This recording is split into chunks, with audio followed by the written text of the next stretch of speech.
Do not adjust your television set. Do not attempt to change the channel. We control the horizontal. We control the vertical. For the next 60 minutes, sit back, relax, and experience the awe and wonder that extends from the inner minds of guys like Sal Paolantonio to the outer limits of This Week in Pro Football. It's time for This Week in Pro Football, a deep dive into the key issues and marquee matchups in the National Football League. For the next 60 minutes, we invite you to sit back or lean in with host Pat Callahan as we preview the week's Eagles matchup, big games, breaking stories, and all news NFL. It's This Week in Pro Football, right now on JAKIB Media Sports. Hello, everyone. Pat Callahan joining you for week number 8 of This Week in Pro Football here live on JAKIB Sports and YouTube TV. Great to be here. Great to be back talking some football. The Philadelphia Eagles returned from probably a nuisance of a Week 7 bye, a team that was playing so well, and early for a bye week right now in what has become an 18-week National Football League season. Eagles get ready to play the Pittsburgh Steelers on Sunday at Lincoln Financial Field. And the Eagles already a big favorite, about 10.5 point favorite against the 2-5 Steelers. So looking forward to that game. We'll be chatting about that with Sal Paolantonio rejoining me. We got Dave Gloeckner coming on and subbing for Tony Cutillo, talking some fantasy football. We got Sean Green joining us to talk some props and betting lines. And then we'll wrap it up with a look at the Week 8 schedule and talk about some games and some other issues that have percolated in the National Football League. So, Xander, why don't we start with that right now? Let's bring up our what the hell's going on out there. And we'll talk about this, the Steelers and the Eagles, as I mentioned, coming up Sunday. Eagles strengthening themselves. We'll talk to Sal Pao about this because the Cowboys also made a trade for an interior defensive lineman. And it's funny that the two teams are just really prepping to play each other over the rest of the season and to see who's going to win this division. The Eagles getting Robert Quinn from the Chicago Bears for a 4th-round draft pick. I think it's a good trade, and it's a sign. You know, the Rams really, I guess, started this now with this all-in mentality. The Eagles, I think, are going all in here, and we'll talk to Sal about whether he thinks the Eagles are done. The trading deadline is Tuesday the 1st. We'll see if there's not another shoe to drop here for the Birds, particularly Sal's been talking about the running back position and whether the Eagles might augment that going into the second half of the season. An old Bill Parcells quote I thought was always one of my favorites. You are what your record says you are. And for certain teams, well, that's pretty damn good. The New York Giants at 5-1. What are the Giants? 5-1 or 6-1 anyway. The Eagles, of course, sitting there at 6-0. And the New York Jets, of all people, sitting there at 5-2. The Giants are actually 6-1. So those teams, they want to be what their record says they are. Other teams, and we'll talk about this throughout the hour, it's a little bit different. Teams that were expected to be heavyweights, the Green Bay Packers, the Tampa Bay Bucks, the Rams, the 49ers, the Denver Broncos, really struggling. And you can't say now it's any kind of immediate hangover. We're 7 weeks into this. And those teams that I just mentioned, marquee teams in the NFL, teams that are always on national TV, are really struggling right now. None of those teams I mentioned has a winning record. As a matter of fact, shockingly, a number of them have losing records, including the Packers at 3-4, the 49ers at 3-4, the Buccaneers at 3-4, and the Denver Broncos having a terrible time of it so far this season. But at least their quarterback's in good shape, working out as the plane went over to England. But anyway, we'll talk more with some guys about that, our guys, and get their feeling on. And I'll be talking with Sal Pao about it. Stock up and stock down. Who is Sal buying low on right now, and who's he selling high on as we approach, would you believe it, the halfway mark of this season? And then, as I said, we're going to have some picks. We got some jigsaw pieces from Dave Gloeckner talking about that. So an action-packed hour here on This Week in Pro Football. So we still got a lot to do. We also want to talk about the fact that scoring is way down in the league. We'll talk with Sal about that in just a minute. But it is notable. It's notable how a league that has prided itself almost on immediate reactions to reductions in scoring, how quickly they do it, with either emphasis on holding penalties or emphasis on illegal contact, defensive pass interference, whatever the case may be. The league always responds quickly. Well, here's a situation right now where scoring is down. I have some theories on that I'm going to talk about as to why it's down. But it's becoming a little bit more of a plodding game than it has been the last few years. And it'll be interesting to see how that plays out in the second half of the season, too, whether some of these teams that I just mentioned, teams that are really struggling, they're a major part of why scoring is down. When you all of a sudden Aaron Rodgers and Tom Brady are not generating points, well, then that's what's going to happen. It'd be fascinating to see in the second half whether these guys are going to turn it around. Xander, why don't we bring in Sal Pao right now for a little extended stay here, the host of the NFL Matchup Show, the author of How Football Defines America. Sal, I pulled that book out recently, too. And first off, it's nice to have you on. Welcome back. Thanks a lot, Pat. I like the Rod Serling Twilight Zone opening for those of us who remember that show. And it's apropos of a lot of things. It's Halloween weekend, first of all. Second of all, the NFL, as you just alluded to, is scary right now. It's not scary good because scoring is at a 5-year low. It's scary, unpredictable. It's scary, wild. It's scary, wide open. I know. And so let's start, Sal, with the scoring. You were kind enough to send to me during the week a look at the major trends here. The fewest points scored, as you mentioned, the last 5 years. It's the worst since 2017, 21.7 points per game.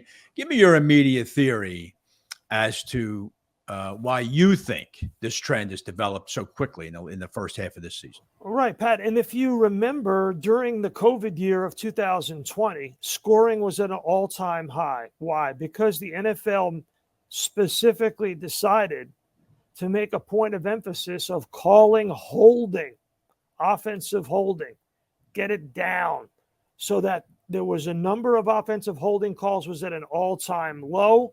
And as a result, it was very difficult, for defenses to generate any kind of pass rush in the National Football League. So as a result, scoring was way up 2 years ago, and now it is way down. I think and Brady and Rodgers, their struggles is all tied in. You've got high-end quarterbacks whose offenses are struggling, and we know why they are. Brady's without Rob Gronkowski. Rodgers is without Devontae Adams. It doesn't take a rocket science to figure this out. Right. It's not really that difficult. Yeah. You got unsettled quarterback situation in New England. Miami, the quarterback was out for a couple of weeks.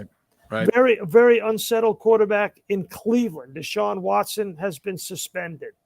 Right. You have a new offense with the Las Vegas Raiders. You have a lot of different situations around the NFL where the quarterback situation, Washington, Indianapolis, go down the list. Very few teams where Dallas, another team where scoring is down. Of course, Dak Prescott was out for a number of weeks. And that's why the Eagles are bucking the trend. So last year, the Eagles were scoring 23 points a game.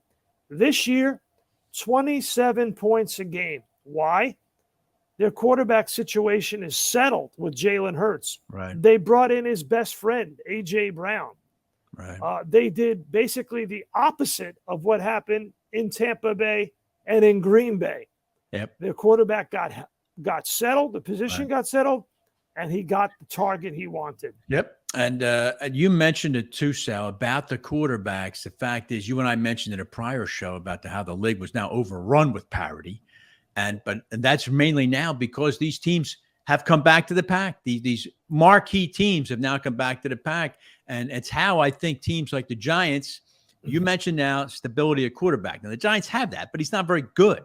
But still, teams like the Giants that are not to me, talented teams, or the Jets too, for that matter, not talented teams, and certainly no marquee quarterbacks, but they're able to get winning records because they're staying close. All these games are close. You mentioned that before too, and they're managing to win them. And that's how all of a sudden you have surprisingly teams that are breaking away from the pack are not your teams, as you said, like Aaron Rodgers or Tom Brady. Sure. And let's take the Giants, for example. Daniel Jones only has 2 turnovers this year. He was plagued by turnovers his entire career. That's why the Giants didn't pick up his 5th-year option. Yeah. Secondly, the Giants brought in Wink Martindale, and we talked about this the first week on this show, how the Giants would be scary on defense, right? Because they brought in Wink Martindale from Baltimore, right. And now the Giants are the number 1 blitzing team in the NFL. Yeah. How about that? And now let me try this theory on you, Sal. This is not now indicative of a wave of points. I'm not saying that, but it could be, but I think it can account for some of this drop. The NFL obviously has been bitten by this analytics bug that has nearly destroyed Major League Baseball. And don't you think some of these points are not happening because teams are going for it with much more regularity when they're in certain field goal range? And field goals are being eschewed now. They're not taking the sure 3. They're going for it. They're not getting it half the time. Points are down. Yeah, it's going to cost Brandon Staley his job for sure, I think. And it is a factor for sure. I think it's a factor. But remember, the big chunk of points in the NFL comes out of the passing game. I know. And when you have problems at the quarterback position like you have all across the league, only 14 teams are above 500, Pat. Yeah, you're exactly right. Look at the Ravens as a classic example, Sal, that they have one of the most dynamic quarterbacks in the league. He's thrown 3 TD passes in the last 4 weeks. And last week only attempted 16 passes against the Cleveland Browns. Talk about Lamar Jackson. It's just, again, indicative of quarterback play is down. Offensive line play, I think, Sal, is down. There seems to be a critical shortage of quality players on the offensive lines. And the teams that have them, Philadelphia, Kansas City, somehow the Raiders have managed to do it. They are dominating at the line of scrimmage, and that's resulting in wins. Yeah, well, the Raiders have only beaten Denver and Houston, so I really wouldn't worry about. I really wouldn't worry. Those are 2 of the weaker teams in the league. I wouldn't worry about Las Vegas Raiders just yet. But they're running the ball so well. It's shocking. Yeah, of course. Yeah, but they haven't scored that many points, Pat. Yeah. All right, listen, Sal, when we get back, I'm going to take a break here, and then when we get back, I want to pepper you here 60 minutes wise with some stock up and stock down. Let's talk about this Eagles-Steelers game. And then we'll do some stock up, stock down. There's a number of teams and players I want to get your opinion on. Is now the time to buy low on them, or is it time to sell high on them? We'll do that with Sal Paolantonio when we get back on This Week in Pro Football. First Bank is a true community bank with offices located throughout eastern Pennsylvania and New Jersey. Being a First Bank customer comes with access to personal bankers, ones who know you and your business almost as well as you do. Joe Calabro is a regional president of First Bank and has been a leader and a lender in the southeastern Pennsylvania market for over 30 years. Call their Westchester office, 484-881-3800. First Bank is an equal opportunity lender and member FDIC. Concrete Cutting Systems Incorporated, the concrete cutting specialists in Philadelphia and Pittsburgh. These guys are celebrating their 28th anniversary as the industry leader in the field of concrete cutting and robotic demolition. Any type of concrete cutting or drilling, concrete demolition or interior excavating, call the specialists. Concrete Cutting Systems. They're the only full union concrete cutting company based in Philadelphia. Call the guys today at 215-533-0652. The website is concretecuttingsystems.net. Let's go Eagles. UGI Energy Services knows how dedicated you are to your teams, and that's how they feel about their customers. UGI Energy Services, a natural gas and electric provider servicing Philadelphia and the surrounding areas for decades. They're your local partner for energy planning and budgeting with sound purchasing advice and direct pricing. UGI Energy Services values customers and believes in building honest relationships. Let them help you save money on your energy bill and make enjoying the game that much sweeter. Get started with a free quote today at ugies.com. CantorNovak.com. Cantor Novak Beaver and Pike is a full-service CPA firm with offices in PA and New Jersey, offering first-rate accounting, audit, and tax services. They focus on helping clients achieve their business and financial goals, from startup operation to long-term financial planning. For more information, call Terry Cantor or Dan Pike at 215-550-2954 or on the web at cnbpcpas.com. Are you looking for a family-friendly fitness center in the heart of Bucks County? Spring Mill Athletic Club has programs and activities to offer the whole family for every age and season. Group classes, personal training, dance academy, summer camp, and more can be found at this non-intimidating environment. Come tour Spring Mill Athletic Club today and get a free 1-week trial membership. Visit us at springmillathletic.com for more information. I want to be a game changer in construction. I want to be able to provide diversity in the workforce, and it starts at the top. I started Rodriguez Construction Group in 2013 with 2 employees, and we're 85 strong today. M&T has been a great partner since day one, providing us the access, the opportunity, the funding to be able to continue our growth. We can change the community in a positive way, one person at a time, one job at a time, and one family at a time. I think M&T Bank is very committed to the community, just like us.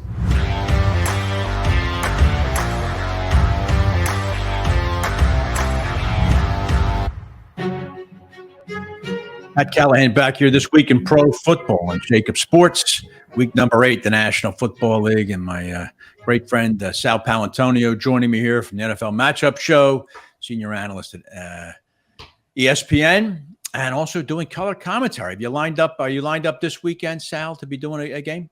No, I'm doing the ESPN radio booth next week at MetLife Stadium for the big Buffalo Bills at New York Jets with Steve Levy. Yeah.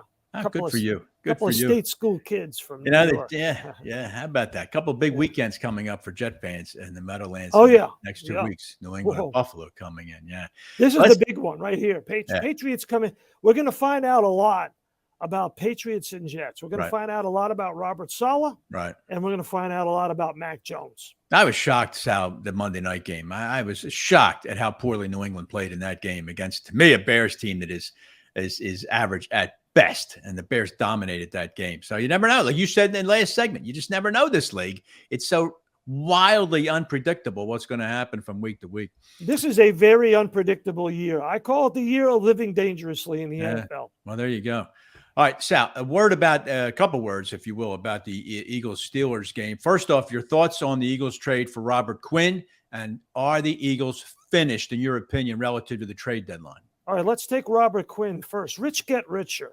So, Pat, entering the bye, the Eagles defense was number 3 as a team in ESPN's pass rush win rate metric, behind only Jacksonville and Dallas. So they were getting to the quarterback with their pass rush. Now you add Robert Quinn, and Robert Quinn is going to play off the right side, attacking the left tackle. That is his strength. Right. He still has bend. He still has an explosive first step.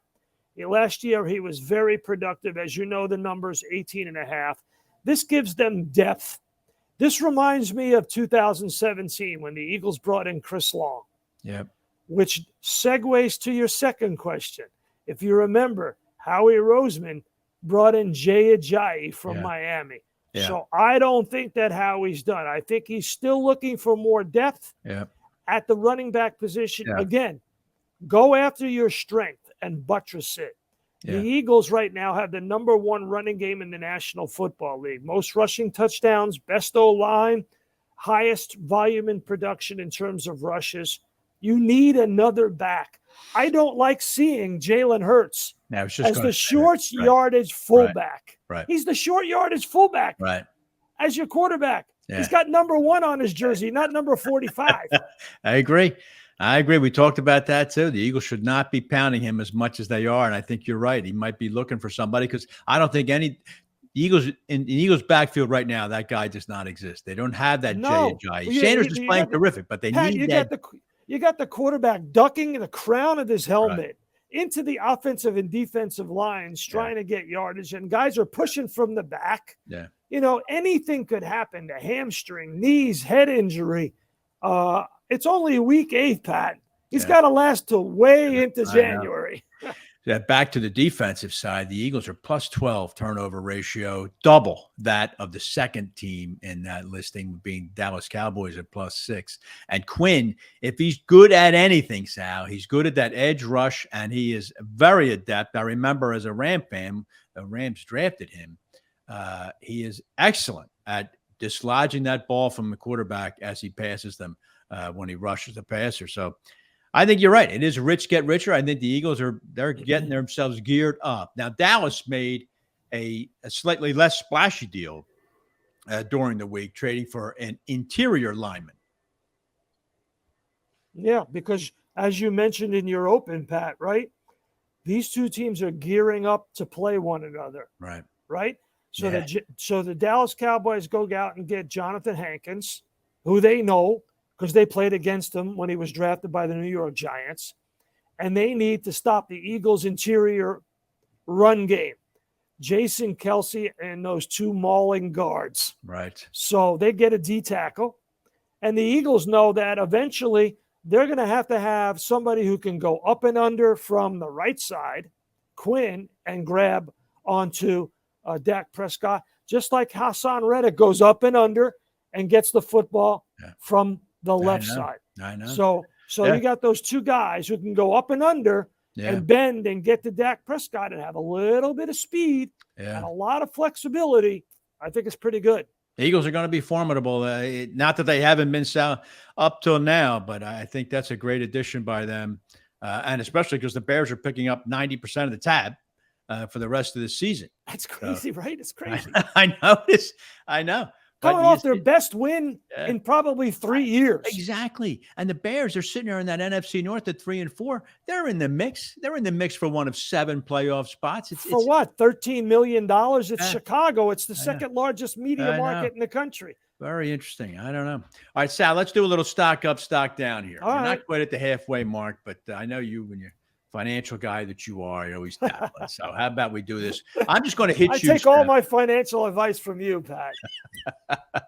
So I want to hit you with team names and player names. And what I want you to do is assess where they are right now and whether you're going to buy low on them if they're struggling, or if, in the case of a couple of teams, whether you're going to sell high thinking that they may have reached their apex. Let me start with the former and get the half empty out of the way right now. And Aaron Rodgers, very vocal, Sal.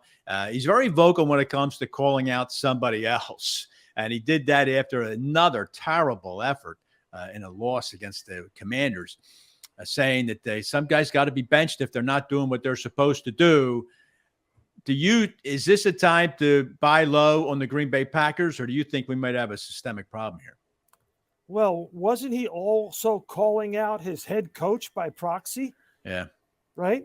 He was calling out Matt LaFleur when he was calling out the players, right? Yeah. So, again, when you're a team captain or a team leader or a CEO or you're a lieutenant or colonel in the field, you go, hey, we're going to start with me. That's right. We're going to start with me, and I'm going to do what I can to help you get better, right? Yeah. And the last thing you do is go on a show and start pointing fingers at somebody else. You wouldn't even do that in private, no less in public. So that's an endemic problem. So I am definitely not buying low on the Green Bay Packers. All right. Are you buying the GOAT himself? Are you buying TB12? The Buccaneers, shockingly, Sal, 3-4, and they are not scoring. We talked about the offensive lethargy, which has grabbed the NFL. The Buccaneers just in a terrible effort against Carolina last week, a game which they were a double-digit favorite. What are you seeing in Tampa Bay? Are you buying low? Well, I'm buying low with the Bucs because they're in a different division, right? They're in the NFC South, right? And probably 9 wins wins that division. Yeah. Right? Yes. The Packers are in a division with the Vikings, and it looks like the Vikings are just getting better. Yeah, they're getting better.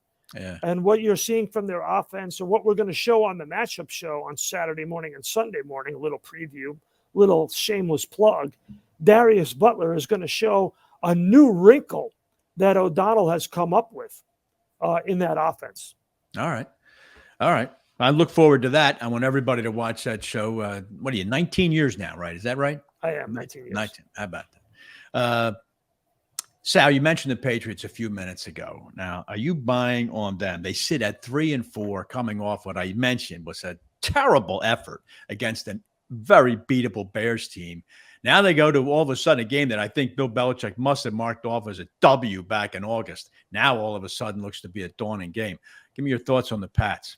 I am definitely not buying low on the Pats. Again, look at the division and look at the schedule. You know, they still have Miami, Buffalo, and the Jets, and all three of those teams are playing pretty well. Yep. So, no, I am definitely not buying low. They're, again, unsettled at the quarterback position. And you're right. Listen, Belichick said, well, we're going to play both. Really?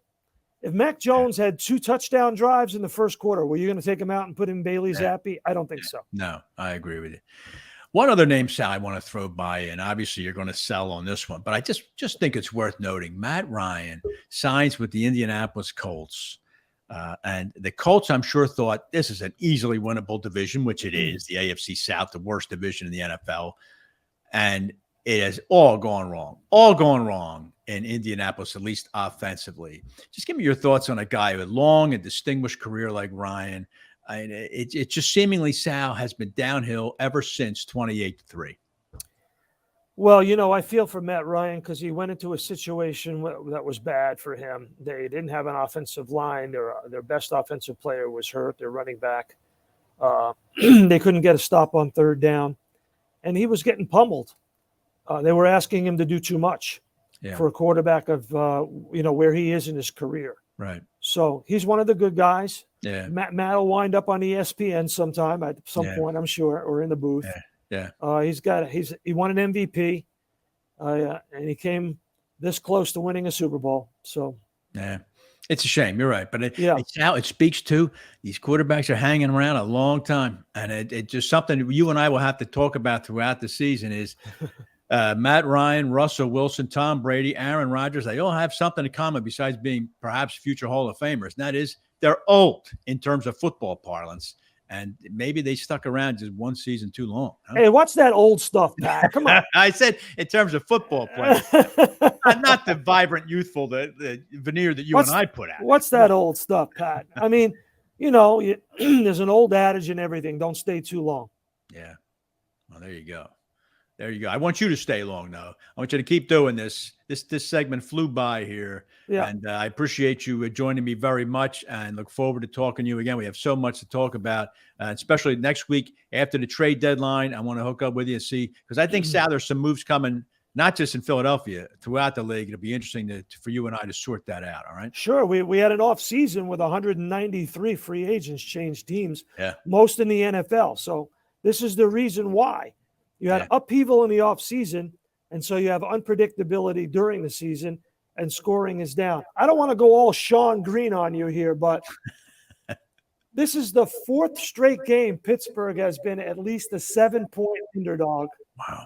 The longest stretch for the Steelers since 1969. Oh, my God. The year that Chuck Noll showed up in Pittsburgh. Yes. Oh, my God. Wow. How about that, Sal? How about that Pat? Is a stat. Now, that's a stat. Okay. Now, I don't want to steal any of Sean's thunder. He does a great job on your show, but I need to throw that one out there. Wow.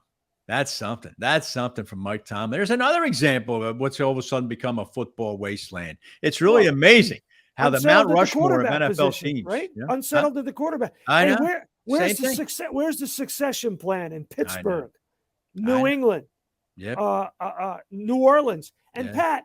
Yeah. When did the Packers trade Davante Adams? March 7th. Yeah. It's 7 months later, and they haven't figured it out. I don't know. And there's a classic example, Sal. There's a team that desperately needs a wide receiver. And yet I don't think the Green Bay Packers are going to do a thing. They just sit there. Go get somebody and call Aaron Rodgers bluff, but don't see it happen. Call Howie Roseman. He'll figure it out. Yeah, that's right. All right, Sal. Thanks very much, pal. I appreciate you taking all this time. Look forward to talking to you next week. And everybody watch the matchup show Saturdays and Sundays on ESPN. Thanks a lot to Sal Paolantonio. When we get back, My boy Sean Green's going to join me. We're going to talk some props now that he's been introduced by Sal. God almighty. So we're going to do some props. We're going to look at that Eagles-Steelers game, make our picks right here on This Week in Pro Football. I grew up in a home, and I wanted my kids to have that. The process of buying a home seemed so daunting, but Christine and M&T believed in me. Everyone took an interest and helped me through the process. You don't get this kind of service everywhere. I closed on the house and I didn't tell the kids. They were like, oh, you got the key? You closed on the home? They were so happy. M&T Bank made this dream come true for me and my girls. UGI Energy Services knows how dedicated you are to your teams, and that's how they feel about their customers. UGI Energy Services, a natural gas and electric provider servicing Philadelphia and the surrounding areas for decades. They're your local partner for energy planning and budgeting with sound purchasing advice and direct pricing. UGI Energy Services values customers and believes in building honest relationships. Let them help you save money on your energy bill and make enjoying the game that much sweeter. Get started with a free quote today at ugies.com.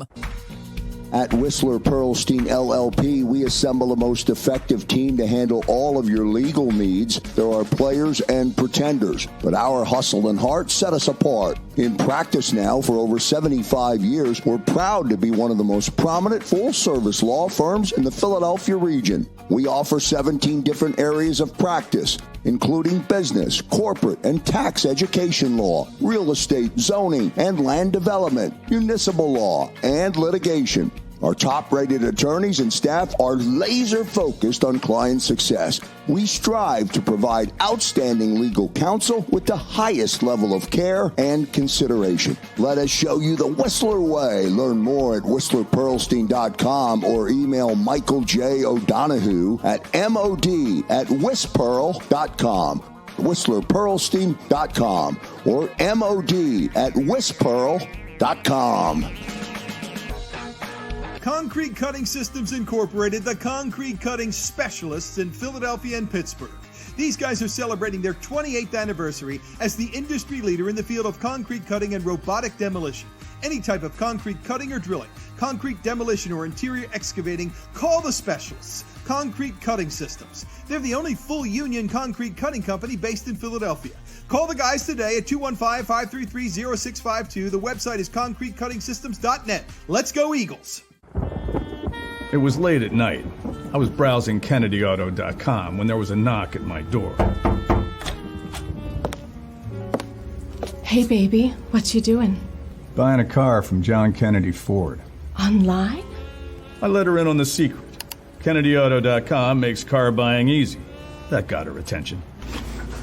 Can I go for a ride? Let me get my coat. KennedyAuto.com. Enjoy your ride.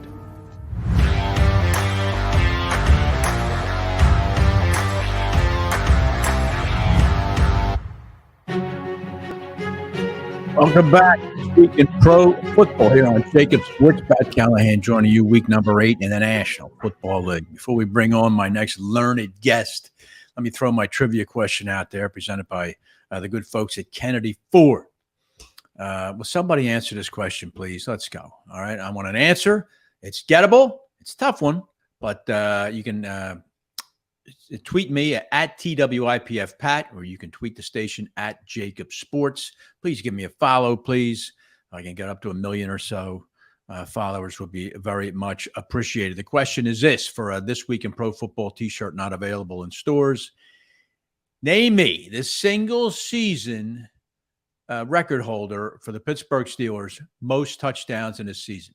Who holds the Steelers record for the most touchdowns scored in one season? Not a quarterback throwing them. This is scoring them. Who holds the Steelers record? Most touchdowns scored in one season.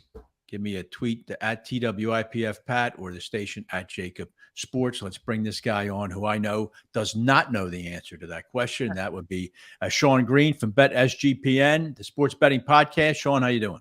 Doing great. Thanks for having me on. Appreciate it. I have a couple guesses, but I don't want to ruin the trivia for the rest of the you don't want to do that. You don't want to do that. But Sal Paolantonio was just talking you up. I don't know if you heard that.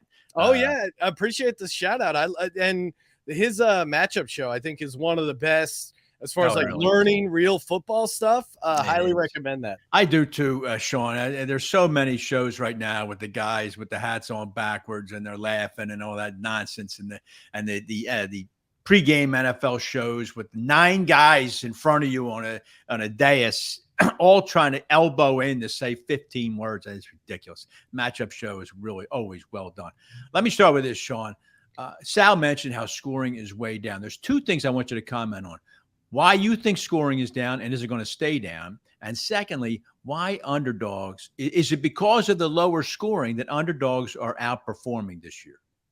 Yeah, I mean, to the underdog point, I do think that is a big part of it, right? Because if there's just less points, getting a team with 7 points inherently is going to become more valuable. Yeah. Dogs over 4, I think, are sitting at like 67%. So it's been a great year for the doggies. And I think the scoring, we're kind of in a weird transition year, it feels like, with the quarterback play, especially like the older veteran top tier quarterbacks. You just can't count on them for points. I mean, Aaron Rodgers, Tom Brady. You mentioned guys like Matt Ryan. You just can't rely on them to put up points. And we're seeing a bunch of young guys that are, like a Kenny Pickett, Sam Ellinger, that really, Taylor Heineke, like young guys that aren't really going to light it up offensively. That's correct. So you're right. You're right. So now you've seen this drop, this sedentary drop now, from the halcyon days of Aaron Rodgers and Tom Brady now to, like you said, Sam Ellinger. They're not ready. Sam Ellinger's not ready to pick up that, he's not ready to pick up Thor's hammer yet. No. Yeah, you're exactly right on that. So you see this going on probably through the rest of the season. Yeah, it does feel like we're in a bit of a transition season. Although I would say, of those veteran quarterbacks, would you be shocked if Tom Brady, with the talent he has around him, if they pick up their scoring a little bit as the season goes along? I wouldn't be shocked. Maybe Aaron Rodgers, once that thumb injury heals, maybe they pick it up a little bit. So there's a little bit of hope. But yeah, it does feel like we're kind of seeing a changing of the guard. And that's what I would attribute to scoring being down this year. Boy, it certainly is. Sean, there were 2 games last week that I think exemplified that. I just want to get a quick sentence from you on both of them. And that is Tampa's loss to Carolina. Remember, you and I were joking last week. I took Carolina, and you were right at the time. You said, well, they just traded their best player. They have nobody left. And yet I think there was an example. And I think the other game, Chicago Monday night against New England, where the 2 underdogs realized about maybe 18 minutes into the game, you know what? We're as good as this. We can beat this team. And once you let an underdog know that they can win the game, now you've got a tiger by the tail. I can't explain the effort that Tampa Bay and New England each put out last week. Can you? No, it was really, really bad. And it does feel like for the Bucs, it feels like they're pressing. And to your point, there's certainly those moments in an NFL season where the Panthers go, hey, we're NFL players too. You just traded away Christian McCaffrey. Everyone thinks we're garbage. We're going to show up for this game. I think that's the situation there. For the Bears Patriots, I think it was a combination of, I don't know what it is, but Bill Belichick historically with the Patriots has struggled dealing with mobile quarterbacks. And I thought he would have a game plan to be able to contain Justin Fields, but really Justin Fields got the best of Bill Belichick there on Monday night. Did. And I was surprised. Yeah. I was shocked. I had cut Justin Fields and picked up Jimmy G. And then all of a sudden now that Justin Fields, the Ohio State Justin Fields, showed up Monday night. He hadn't been there up till now, but I was shocked at that game, but okay, so be it. I lost that one. I had the Patriots. Lost that one. I was quite good at losing games this year, so I must be picking all favorites. That's got to be what it is. But all right, let me get from you. How about we talk about this week's picks? By the way, everybody check out the SGPN, the Sports Betting Podcast. Just an outstanding website. The NFL Week 8 referee assignments are out. Interesting reading, Sean. It's a great site. So you and Ben Roethlisberger, your partner there, you guys doing a heck of a job. Nice to see Ben landed so well. But okay, let's get to some picks here, Sean. First, Eagles Steelers. Give me your thoughts on Eagles Steelers and whether there's some props you found interesting in that game. Yeah, so Eagles Steelers. Obviously, I'm going Eagles here. I can see the case for the Steelers, although I think the Steelers now. Tomlin historically really good as an underdog. However, this particular incarnation of the Steelers team, they've struggled when they've played like the elite top tier teams. I mean, you saw what happened when they went into Buffalo and just really went into the buzzsaw that was the Buffalo Bills. I kind of expect a similar result here with the Eagles. Not only do I think they're going to be able to move the ball against the Steelers offense, I think they're going to be able to turn Kenny Pickett over. Like Kenny Pickett's interception prop, normally it's set at a half interceptions. For Kenny Pickett, it's set at 1.5, which is crazy. So the books are expecting some turnovers from the Pittsburgh offense. You give this Eagles offense some turnovers, they're in trouble. Now, they've been kind of taking the foot off the gas in the second half, so maybe Steelers backdoor it, but I'm sticking with the Eagles here. As far as props, I'm all over A.J. Brown receiving yards, set at 66.5. He's gone over that every game except one, that Arizona game. I think you're going to go back and see some more aggressive passing coming out from the Eagles, coming out of the bye week. If you like a Steelers prop, I think the one guy I do worry about in the Steelers offense is Pat Freiermuth. Eagles haven't been great against the tight end, and safety is probably the weak spot for their team. All right. I hope you're right on the A.J. Brown one, not just because he's my WR1, but also because I think the Eagles do need to demonstrate to the league that we can keep our foot on the gas too. And that would be the way to do it. More chunk plays. So we'll see. Hopefully Brown is the beneficiary of that. Now, by the way, Sean Green presented by the good folks at UGI. Is the Steelers the Eagles one of your picks, Sean, or do you have three others you want to hit me with? No, yeah, I got the Eagles. A couple other games I really like. Let's talk about the Seattle Seahawks at home. I think this is a great spot for them. You know, this Giants team kind of getting by. A little bit of a mirage at times. I liked them last week against Jacksonville. I don't like them here. This is a crazy travel schedule. One, right? You're going all the way down to Florida, and then you're going all the way out to the West Coast. Kenneth Walker should have a massive game against this Giants defense. Like, they're not great against the running back. You saw ETN. He had a really good game. He could have had a massive game if it wasn't for that fumble. I think Ken Walker, the running back for the Seahawks, has a really big game, helps carry them. And you look at like what the the Giants offense is doing. It's a lot of like power run, almost like wing tee, old school college concepts. I think a defensive minded guy like Pete Carroll that, broke his bones there in the college game. I think he's uniquely qualified to stop a college like offense. So I love Seattle -3. Yeah, Seattle, one of the pleasant surprises. Geno Smith has been a revelation at quarterback. Certainly no one thought Geno was going to resurrect his career like he has. So God bless him for doing that. But you're right. Seattle's been a good team. It's been a fun watch. And it nags at me too, Sean. I just don't buy the Giants. I'm sorry. I don't buy Giants at 6-1. And sooner or later, they're going to crash. And you're right. At this kind of travel, 1,500 miles south, 3,500 miles west, this might be the perfect time to do it. So I'm going to sign off on that pick. And what's your last one? Last one, I'm going to say, let's go back to New England. I'm going to take New England as the road division favorite there. Normally, I would stay away from a road division favorite, but Belichick plays two teams incredibly hard, the New York Jets and the Cleveland Browns.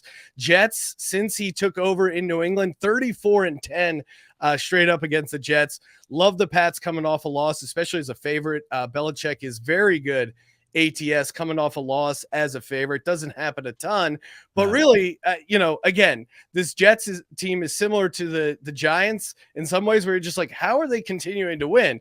Well, they're continuing to win because they were playing really good defense, and they had Breece Hall creating explosive running plays. Now, unfortunately for Jets fans, not only do you lose Breece Hall, you also lose Elijah Vera Tucker. And Breece Hall was their entire offense, right? He had 15 explosive runs of more than 10 yards. Like, that's how they were able to move the ball. I think without Breece Hall, without Elijah Vera Tucker on that offensive line, both out for the year, unfortunately for the Jets, I think it's really going to be tough for them to move the ball. It's going to be a very, very ugly game. And again, if you like totals, I think division games, 8-27-1 to the under so far in the season. So again, you talk about low scoring. It's stuff like this. Teams like the Jets that are winning by not putting up many points. They just get a couple good runs and play good defense. I don't think that's quite enough to take down the Pats. All right. And the Jets, I'd extend the same theory on the Jets that I espoused with the Giants. I'm just not buying 5-2, Sean. And so this could be a week. And the Patriots, boy, you talk about a schizophrenic team. I mean, there's a team, as you meant, perfectly capable of playing horribly like they did Monday night and then coming back and smacking the Jets Sunday. That could very well happen.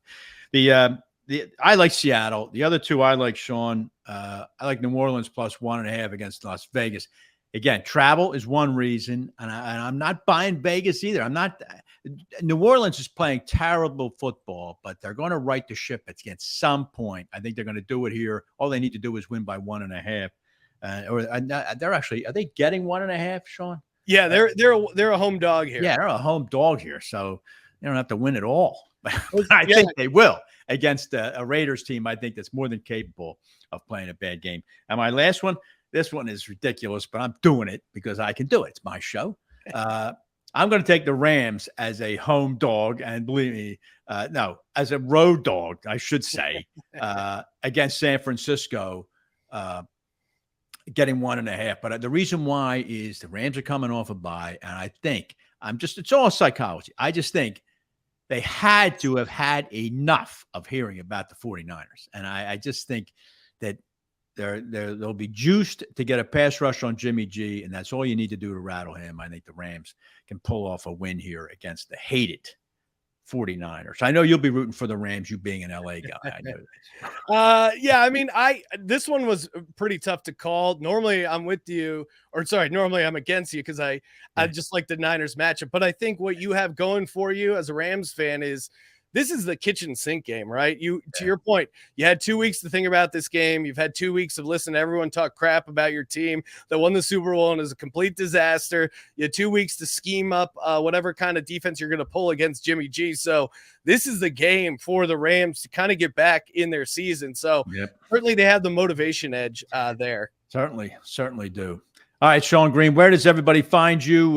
Talk about the sports betting podcast and what else you're working on there out in the West Coast. Yeah, just Google Sports Gambling Podcasts, wherever you listen to your favorite podcasts. We have an app. It's just called SGPN. Type it in the App Store. Got tons of free picks, podcasts, articles like the Ref Report. We do it all. So, and all completely free. It's an outstanding website, and you do a hell of a job, and I appreciate you joining me every week. Look forward to talking to you next week. All right.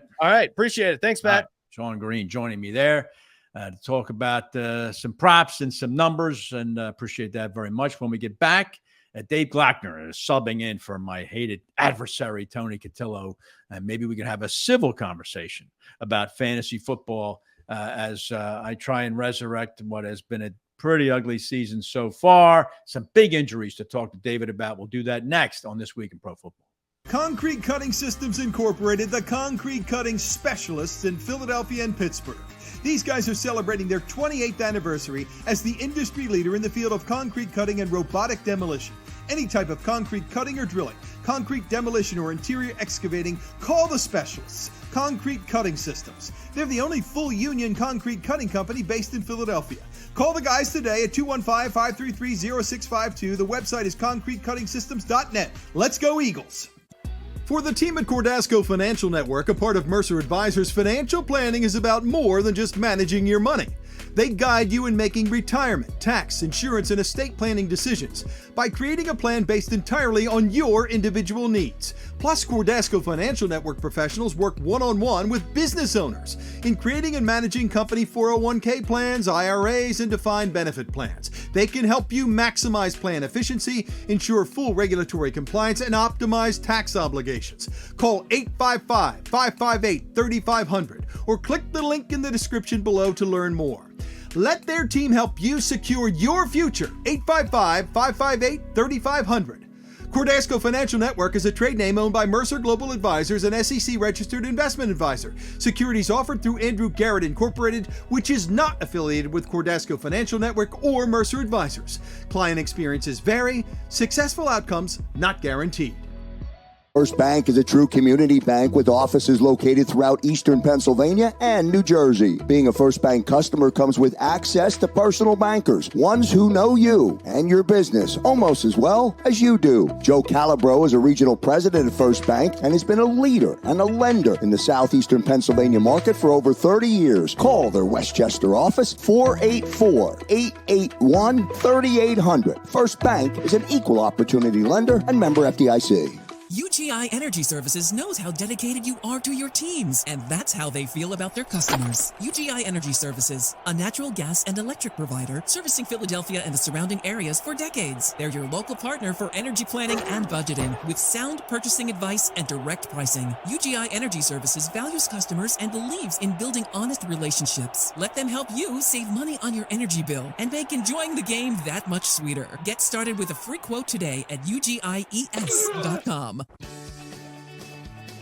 Where do you tailgate when your team's away? Join Judd's and Jackson's at Spring Mill for their first ever Birds Tailgate Party on Sunday, September 25th, starting at noon under the tent. Enjoy a full tailgate buffet from only $26.95 per person, along with specials at the bar. Celebrate with friends cheering on our hometown team. Judd's and Jackson's at Spring Mill Athletic Club. Visit juddsdining.com for more details. Evolution Energy Partners has helped hundreds of businesses save millions of dollars on their energy spent. They offer electricity and gas procurement strategies, efficiency audits and engineering and financing solutions, as well as online utility bill management. To learn how your business can save, visit www.evolutionep.com or contact Chuck Herschella at 610-329-8288. Evolution Energy Partners, energy solutions to improve your bottom line. I want to be a game changer in construction. I want to be able to provide diversity in the workforce, and it starts at the top. I started Rodriguez Construction Group in 2013 with 2 employees, and we're 85 strong today.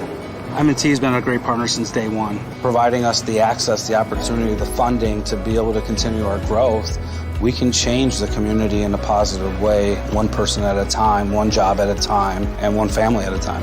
I think M&T Bank is very committed to the community, just like us.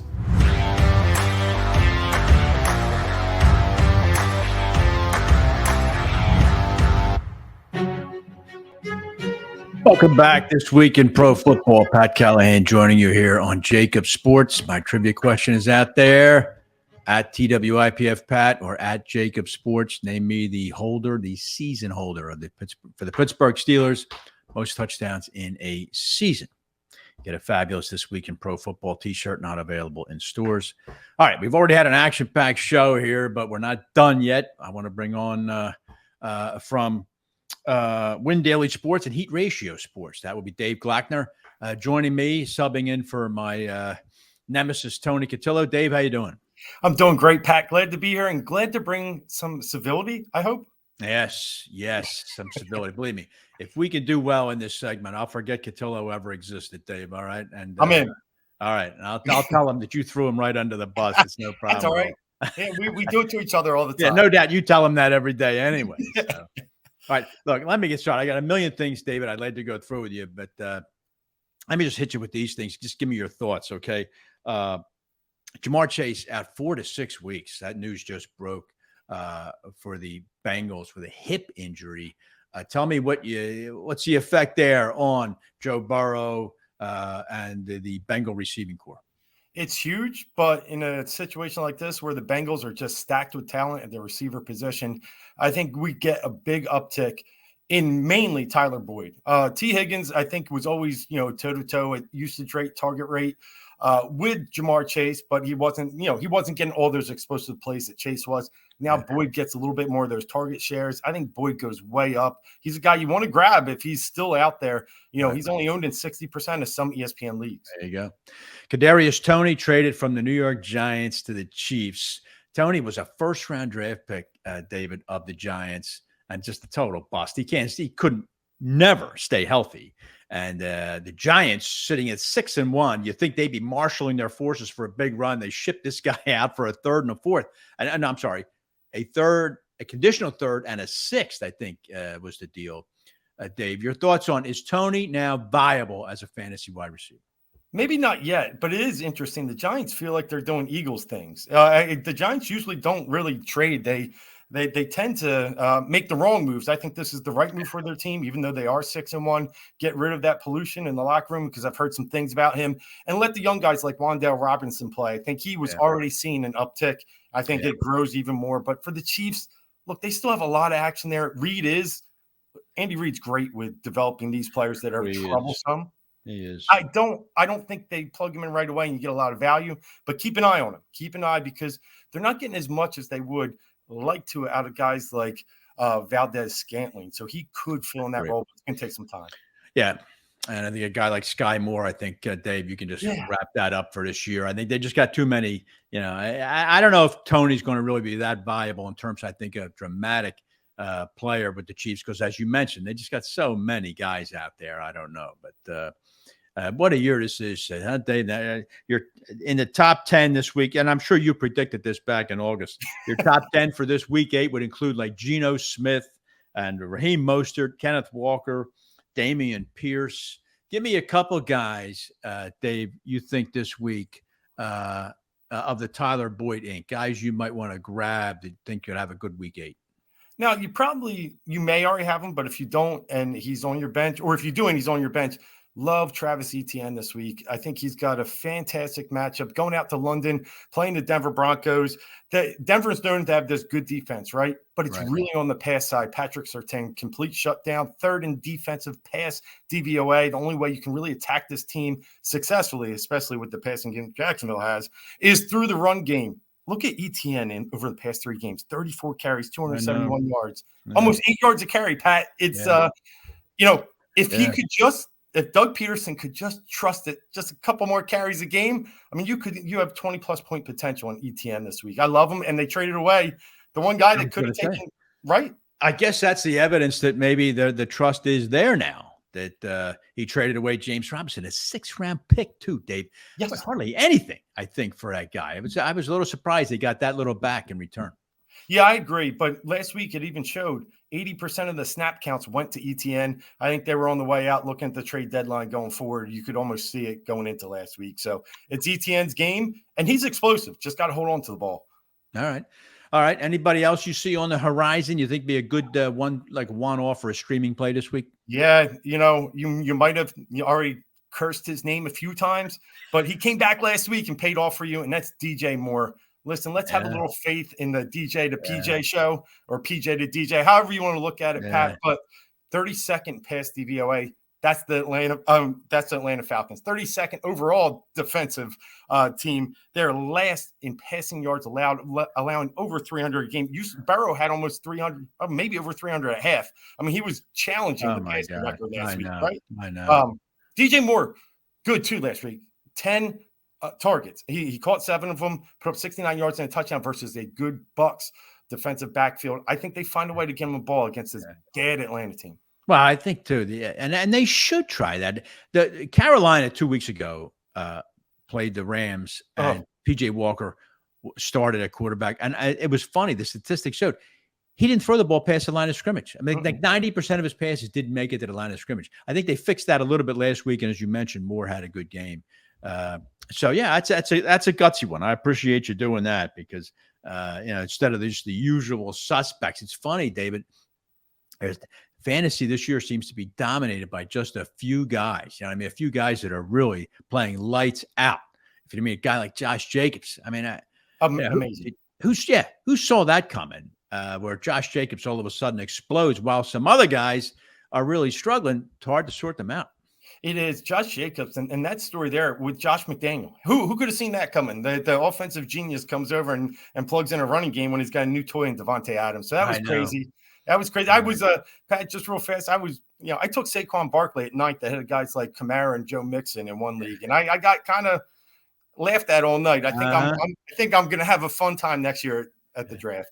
Well, Saquon is a great example. I picked him. I have been 2 leagues. My league, says Tony will tell you, much more TD dependent, and that's frustrating with a guy like Saquon, because he's absolutely outstanding between the 20s. But the Giants aren't that very good getting inside the 20s, so he doesn't pay off as much. But look, guys like him, Breece Hall before he got hurt, these guys were and Josh Jacobs, as we mentioned, these guys coming out of nowhere and really helping their teams out. And some other guys have not stepped up at all.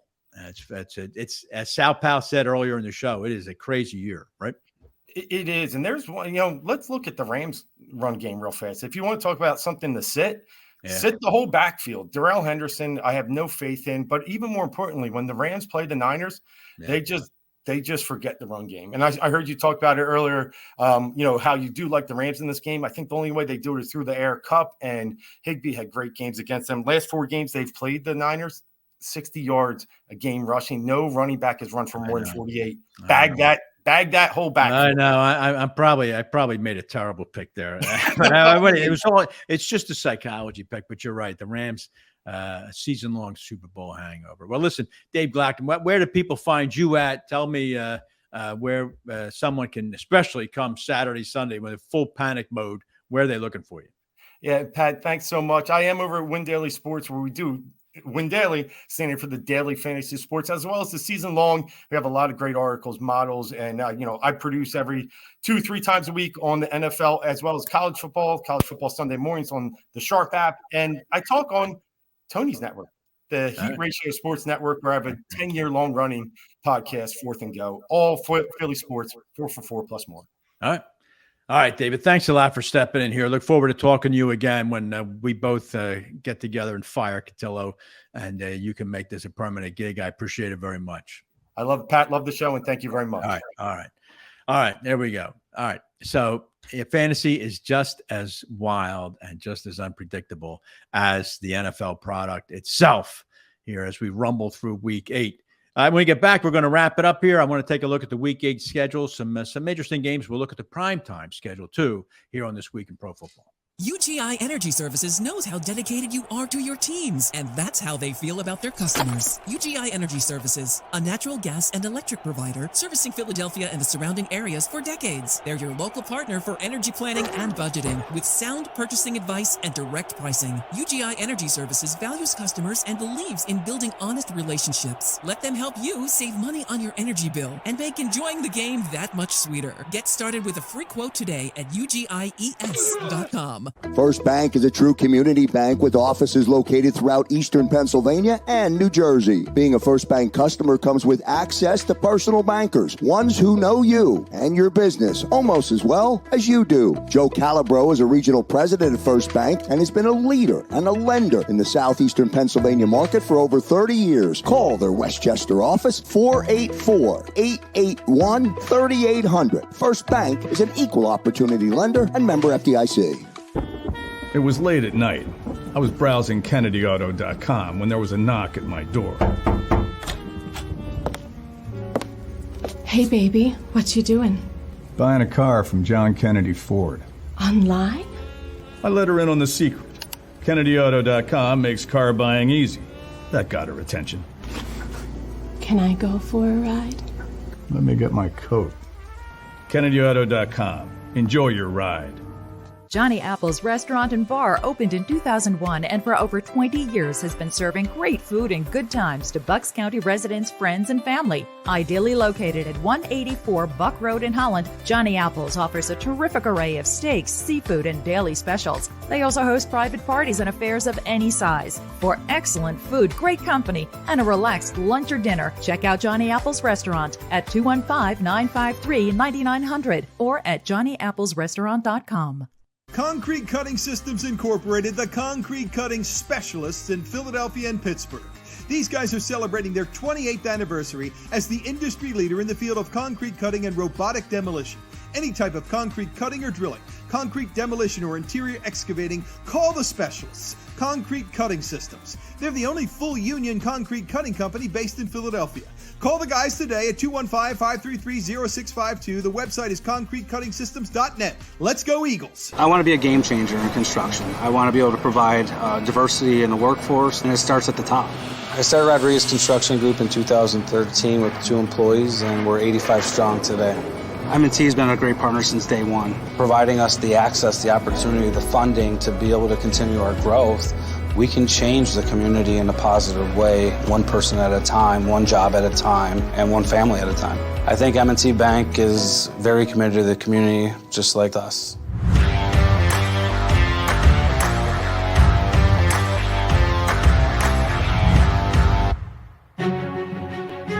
All right.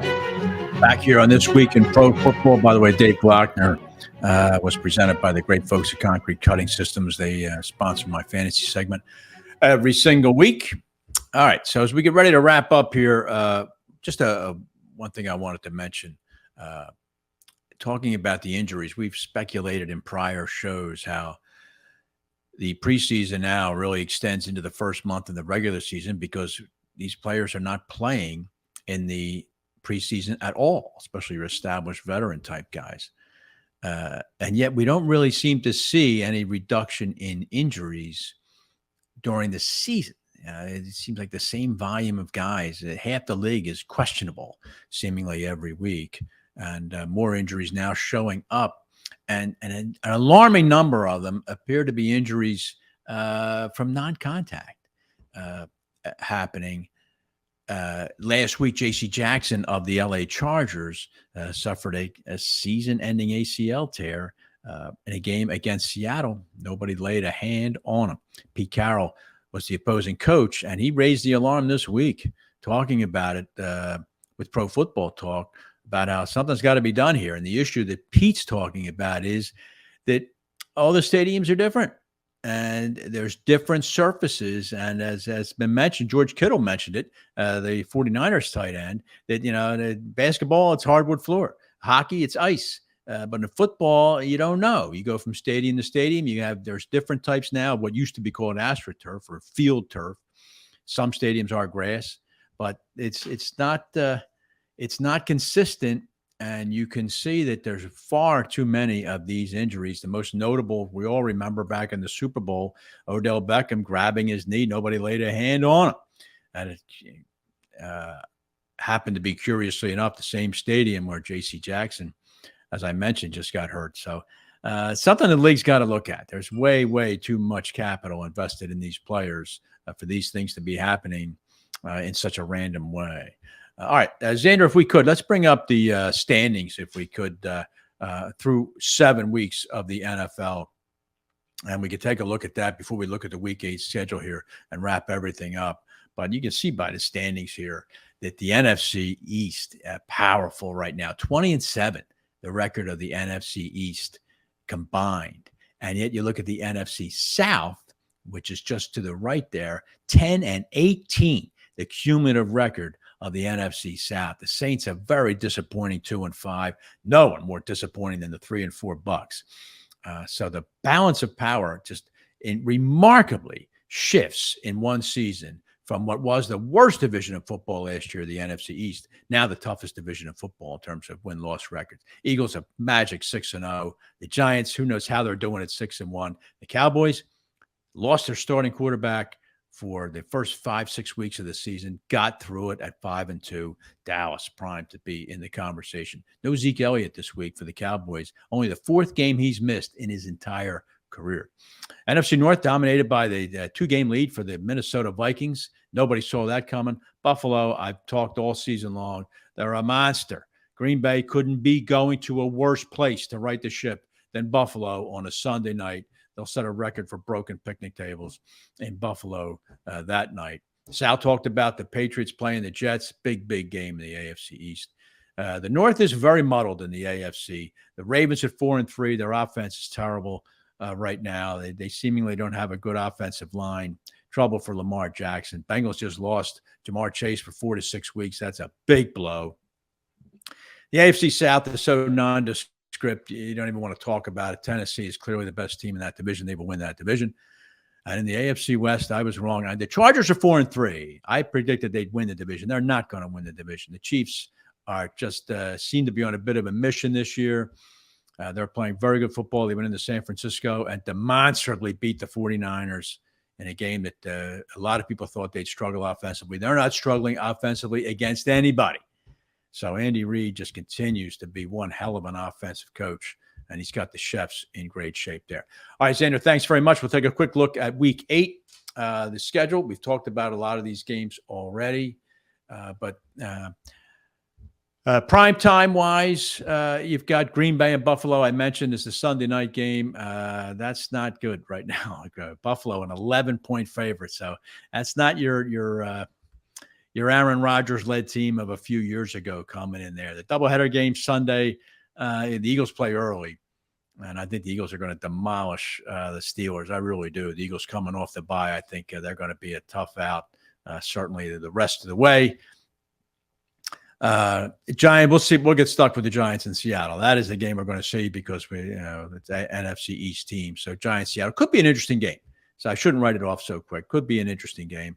And then the Monday night game, the suddenly Jamar Chase-less Bengals against the Cleveland Browns. And I don't know what to tell you about Cleveland. They're playing well. So I give Jacoby Brissett credit. He's kept the Browns at least in the conversation in the AFC. All right. That'll do it for week number 8 here of This Week in Pro Football. Don't forget my trivia question. Somebody get out there and give me an answer to who holds the Pittsburgh Steelers single season record for touchdowns.